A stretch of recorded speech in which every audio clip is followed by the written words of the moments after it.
sabi ng polis? Modified pipe daw po. Yun, Tapos? Yun lang po. Baklasin na. Opo. Sino nagbaklas? Polis? Kami po. Ang sabi po niya kasi pag di daw po namin binaklas, yung motor daw po idadalhin. Hindi sinukat. Hindi po. Basta po sabi, modified po yan. Baklasin nyo na. Pare-pareho namang malinaw ang mata natin. Sa physical appearance, wala makikitang binago. Kung sasabihin naman na loud pipe at hindi sinukat, hindi pa rin mananalo.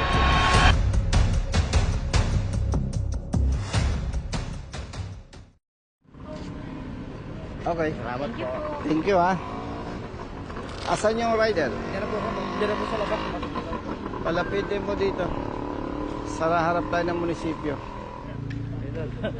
Brother, ito doon. Thank you. Idol, lagi talaga ako Ingat, ha. subscriber ako. Ingat, ha. Asan ticket mo? Ito. Asan yung kapatid mo? Hindi po nakasama po eh. Madami po kasi ginagawa. Bali nag-commute lang po. Di ko po madala yung motor ko. Kasi po walang pipe. Kinumpis ka ang muffler mo? Opo. Bakit daw? Pagkadaan po namin, nakita po yung pipe ko. Hindi po kasi yun yung stock po ng motor ko. Hindi, okay lang yon. Pero anong sabi ng polis? Modified pipe daw po. Tapos? Yun lang po. Baklasin Kinumpis ka, no? Opo. Sino nagbaklas? Polis? Kami po. Ang sabi po niya kasi pag di daw po namin binaklas, yung motor daw po idadalhin. Hindi kayo, brother. Hindi sinukat. Hindi po. Basta po sabi, modified po yan. Baklasin nyo na.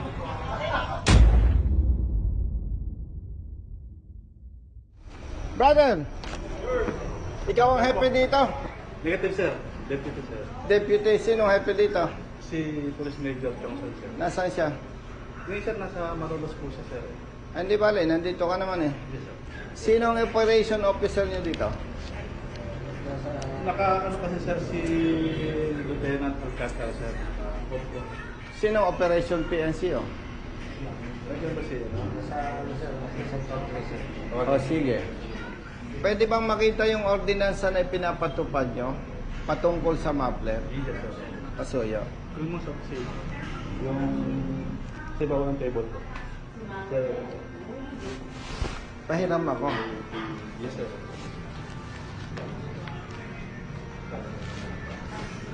Anong pangalan ng pulis? Na umuli sa'yo? Hindi ko po sure kung po. Ano yung tsura? May kayo? Meron, sir. Night shift po siya, sir. Nakatulong naman yun eh. Patawag mo. Pasensya ka na ha. Demanding Yes, sir. ako ha. Opo, sir. Public service naman eh. No? Yes, sir. Opo. Every motor vehicle propelled by an internal combustion engine shall be equipped with a muffler, and whenever said motor vehicle is being operated, its muffler shall not emit or make unnecessary or disagreeable odor, smoke, or noise. Respect to local government unit of Bustos, nakukulangan ako. Hindi kasi malinaw dito ano yung modified, ano yung maingay. May kulang ba? Doon sa maingay, dapat may panukat. Pero wala dito, hindi nabanggit. Kung dudulog tayo sa lokal na pamahalaan, patungkol doon, mahabang usapin. Ipagpalagay lang natin na sumasang-ayon tayo sa nilalaman. Ang nakalagay sa paghuli ng lalabag dito, unang paglabag, multang 500 piso. Ikalawang paglabag, pagkukumpiska ng tambutso. Sabi ni Ryder, first time mo nahuli. Opo. O di sablay si police doon. Maliban, kung may record siya na mapapatunayan niya na padalawang huli na sa Ryder. Pwede akong complainant, ang importante may ebidensya at may witness, yung biktima. Tama ba ako? Pag administrative case, may hawak akong ordinansa, may hawak akong kopya ng ticket, nandyan yung biktima, magsasalaysay siya na kinumpis ka kanyang tambutso at ito ay unang paglabag. Dito pa lang, kompleto na. Yes, sir. Ako ang complainant. Tama? Yes, sir. Pwede ako, hindi? Pwede, sir. Pwede. Ang intention ko lang, yung ginagawang mali ng pulis, mapigilan. Kasi brother, kahit pulis ka, magandang intention mo, hindi sinabi ng batas, hindi sinabi ng ordinansa, hindi mo pwedeng gawin. Tama ba? Oo. Kawaawa naman siya. Tinanggalan na ng tambutso, absent ngayon sa trabaho. Questionable pa kung tama ang pagkahuli doon ng pulis, kung maingay pa o modified pa. Ang ipinapakiusap ko lang sa IAS, ang mandato ninyo, pag mali ang trabaho ng pulis, Sorry po. iniimbestigahan ninyo, at pag nakita ninyong may mali sa trabaho ng pulis, magre-recommenda kayo ng kaukulang punishment. Tama ba ako? Opo, sir. Recommendatory kayo, ano? Opo, sir. Oo. Kaya pala akong complainant, brother. May iba ang ginagawa, yung complainant, pinapag-execute ng affidavit of desistance. Sa administrative case, hindi valid yung desistance. Pag ako complainant, nag-execute ako ng desistance, okay lang, huwag mo kong pilitin, tama? Pero once na may nakita kang irregularity, tutuloy mo pa rin ang kaso kasi ang pinoprotektahan mo, interest ng bayan at interest ng kapulisan. Tama ako? Tama po, sir. Kung po, sir, kayo po ang pipill up itong complaint sheet natin, sir. Oh. And then, si victim, sir, shall take may yung siya sinumpang sa lesson na lang ang pipill up. Yes. Ako ang complainant, Yes, ang sir. kanya na lang sinumpang sa Yes, lesa. sir. Oh, ako ang complainant, ha? Hindi, tsaka mabuti na yung ako ang complainant, Brother Matt. Yes, boss.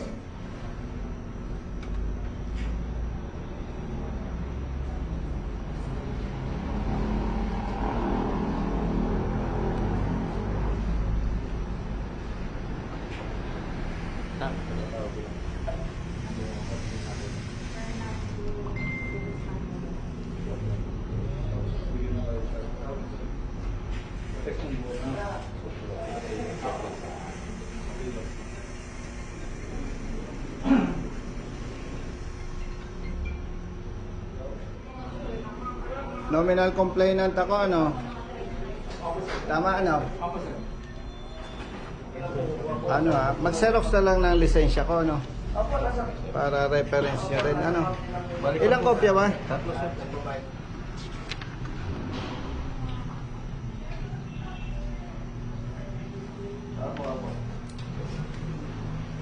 Ano yung dito? Tatlo, sir, eh. Ay, hindi yan. Ano na po yun, eh. Hindi yan.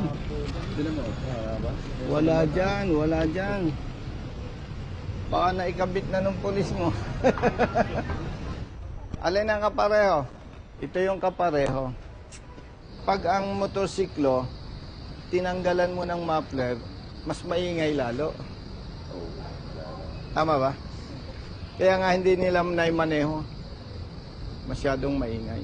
Iyas. Yes, sir. Yung muffler hindi makita. Babayaran na namin yung multa. Tapos pakitawagan yung pulis.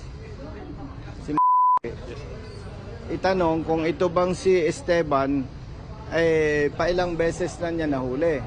Pag sinabing, sir, first time po, ikaw naman ay deputy chief, para hindi na lumaki ang damage, ibalik na yung muffler ngayon. Yes, Pero pag sinabi nung iyong police na, sir, hindi ko matanda kung pangalawa, pangatlo na, hindi namin i-request na ma-release yung muffler. Pero, dapat niyang papatunayan. Nagmumungkahi ako sa iyo. Base dito. Para hindi naman lumaki ang danyos. Kung ano sasabihin niya, re-respetuhin natin. Yes, Oo. Magbabayad muna kami ng multa. Linawin mo kay Hepe, ha? yes, sir. Hindi ko inoobliga na ilabas ngayon at ibalik. Yes, sir. Mungkahi. Suggestion. Para hindi malaki ang damage.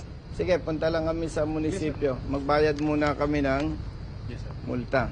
Hindi ko numpiska ang iyong lisensya, di ba? Kaya ito ay obligado kang magbayad. Pag hindi ka nagbayad, may authority ang lokal na pamahalaan mag-report sa LTO. Pag nag-report sa LTO, lalaking abala sa'yo. Dalawang usapin dito. Itatanong natin doon sa police during the investigation, anong basihan niya at kinumpis ka niya. Pag sinabi niyang modified or loud pipe, anong basihan niya? Pero doon sa pagkumpis ka, automatically talo siya doon. Pag hindi niya napatunayan na second offense na ito. Mamay-day ko na. Thank you po, thank you po. Thank you.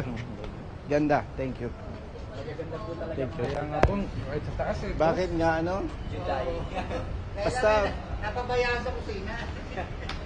kung talaga. Basta Juday, maganda eh. Pansin ko lang. Oh. Saan siya pwedeng umupo? Doon na lang po sa may konsep. Sama ka doon. Sige po. Ang gagawin mo lang sa laysay, walang dagdag, walang bawas. Sige po. Baka dyan tayo matalo pag dinagdagan mo, nag-invento ka. ha? Sama kay partner. Sana kami, sir. May bayad ha. Camera niyo, sir. Isa-isa lang, may bayad to eh. Pasa-pasa na lang, sir. Pag pangit ang camera, hindi ako napayag ha. Okay. Oh, away. Hmm.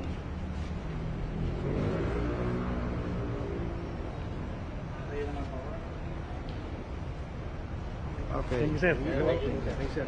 Brother, salamat ha. Hmm. Baka ito yung pulis na humuli ah. Intel ka ba? Mukhang Intel kayo eh. Sige. Taga rito kayo, brothers. Brothers, thank you. Thank you. Hindi ko kami dito ng spa. Natawagan. O yan. Hindi yan modified. Same natin kung nasa labas po. Nakapagsalaysay ka na. Sir, balik ko naman. Naintindihan mo kung sinulat mo. Kaya naman sa labas. Nakausap mo si Sergeant. Yes, sir. Itanong mo kung pailang beses na niyang nahuli itong rider. Yun ang importante doon eh. Yes, sir. Kasi pag sinabi niyang pangalawa, pangatlo, hindi ko ipatatanggap sa rider, brother Matt. Yes po. Tama po. No. Lalabas, nang babaraso tayo. So first time siya na nahuli. Baga. Sige, so para-receive na namin itong tambutso ha. Sige. Good. Pare-pareho namang malinaw ang mata natin. Sa physical appearance, wala makikitang binago. Kung sasabihin naman na loud pipe at hindi sinukat, hindi pa rin mananalo ang polis. Pangalawa, nag-uusap naman kayo ni Sergeant na first time niya nahuli. Yes, sir. Kasi kaya ko pinatanong sa'yo, pinacheck sa'yo, kung sasabihin ni Sergeant na, Sir, parang naalala ko, pangalawa, pangatlo ng huli yan eh. Kahit aligasyon pa lang yung kanya, hindi ako magre-recommenda sa'yo na i-release sa rider. Yes, sir. Yes, Yes, sir. hindi ko inobliga o premature si Captain Aguilar na i-release. Nagmungkahi ako. Yung aking suggestion, base sa ordinansa. Yun na siya lang ang recommendation sir ng COP. So, nag-usap na ng COP. Nabanggit mo sa kanya na sinasabi ng ordinansa sa second offense. Yes, sir. Confiscated. Nabasa niya, sir. Nabasa niya. Oh, very clear. Okay? Oh. Tapos, ulitin ko, brother. Yes, sir.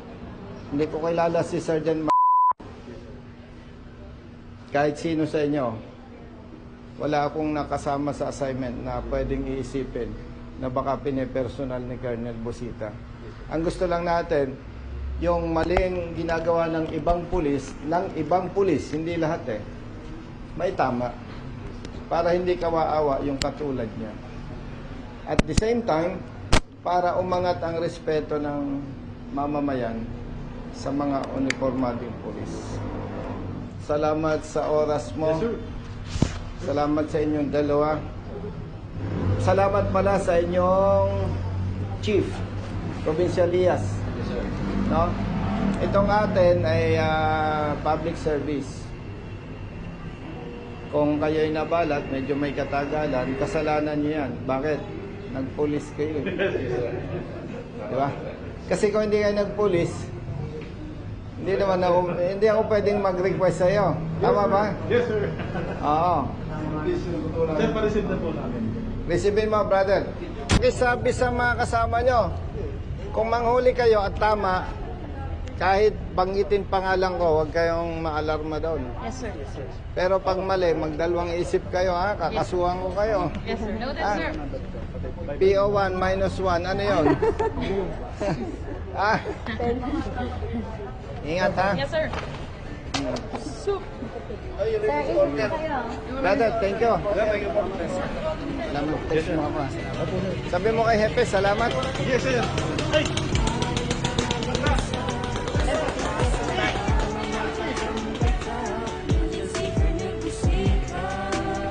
Taga saan ka? Pwede siya po doon. Singit ka dito.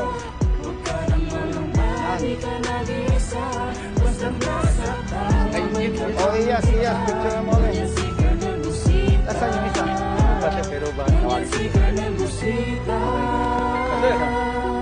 Bilat sa init, minsa'y basa din ng ulan. Pawis na Ako, sarap gumuguhit pumunta sa dito. misuring katawan. Kadalasang sumisingit akong nararamdaman. Ngunit diretso sa pagpihit ko malaman ng tiyan. Bawat daan ng masikip, pinipilit manusutan. Marating lang ang lugar na dapat kong puntahan. Maihatid ang pagkain, serbisyong nakalaan. Para sa mga taong kailangan kong pagsilbihan. Napili kong hanap buhay, makipagsapalaran. Magdamag man sa daan, puyat man ay tatatagan. Para sa pamilya ko na laging nakaabang. Handa kong gawin lahat, tayo naman, may magulang pabaon ng eh. marangal. Okay, okay. Kahit pa may sandaling tila ba natatapakan ng karapatan sa tuwing minsan ay nararanasan. Di Salamat. para Sabi mo sa kay Epe. pagtingin Salamat. ng ilang nanunungkulan. Mga taong abusado sa kimsa kapangyarihan. Di ka nag-iisa, basta't nasa tama.